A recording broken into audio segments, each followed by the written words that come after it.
Bonjour et bienvenue sur SOS d'un historien en détresse. Aujourd'hui, nous parlerons d'une bataille méconnue, la bataille de Toulouse de 1814.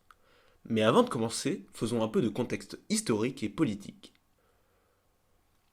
L'Europe est alors dans un état de conflit quasi permanent depuis 1792, date à laquelle la première coalition des royaumes européens se forme contre la jeune République française révolutionnaire. La France fait alors face aux divers pays européens qui voient d'un mauvais œil la diffusion des idées révolutionnaires sur les territoires qu'elle contrôle. Cependant, malgré leurs efforts, le Premier Empire réussit à imposer son hégémonie sur l'Europe jusqu'en 1811. En revanche, dès 1812, une suite de défaites réduit considérablement l'influence française sur l'Europe. Les armées autrichiennes et prussiennes convergent du nord et de l'est vers Paris. Le front sud de l'Espagne est lui en repli depuis 1812.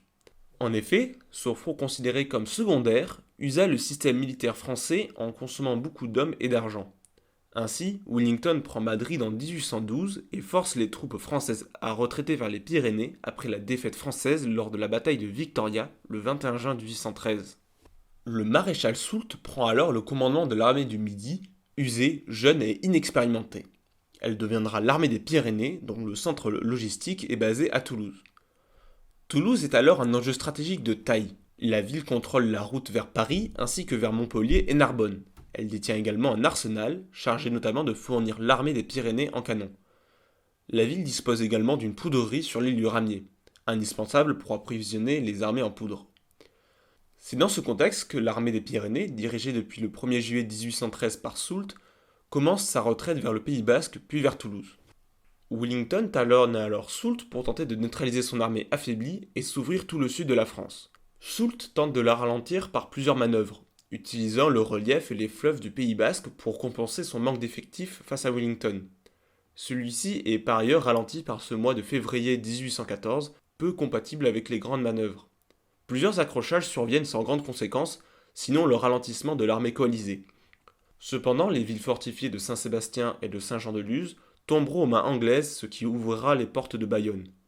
Wellington poursuit alors les Français et les rattrape à Orthez le 27 février 1814, où il pousse Soult à continuer sa retraite. Celui-ci arrive finalement dans Toulouse dans les alentours du 24 mars.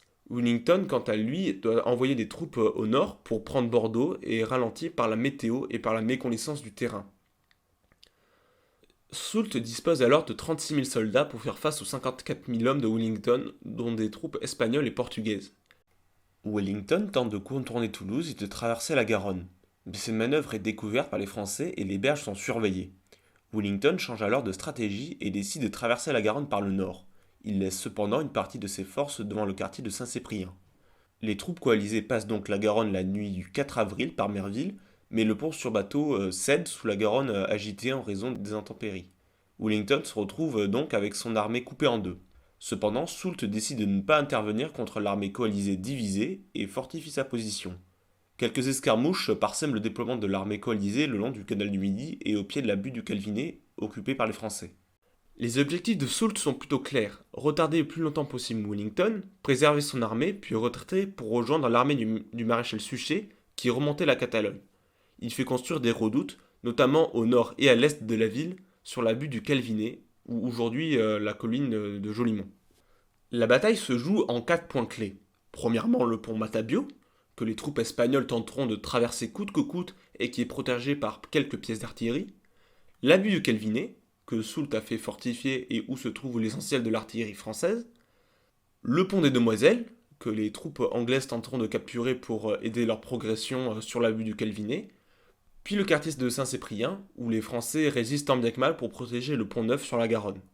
La bataille s'engage le 10 avril, jour de Pâques, à 6 heures. Les coalisés attaquent le quartier de Saint-Cyprien ainsi que les ponts sur le canal du Midi, autrefois appelé canal du Languedoc. À Saint-Cyprien, les Britanniques progressent au prix de lourdes pertes sans prendre la dernière ligne de défense. Les différents ponts tiennent face aux assauts coalisés qui sont repoussés en laissant beaucoup d'hommes sur le terrain. Vers 9 heures, Wellington entame un mouvement de flanc depuis la vallée de l'Hers, mais sont ralentis et fatigués à cause de la boue. Les combats dans l'après-midi sont très serrés, mais Soult finit par faire évacuer les redoutes ainsi que les positions françaises du nord et de l'ouest vers 16 heures. Le reste de la journée est plutôt calme et les derniers coups de feu sont échangés au pont des Demoiselles vers 21 heures.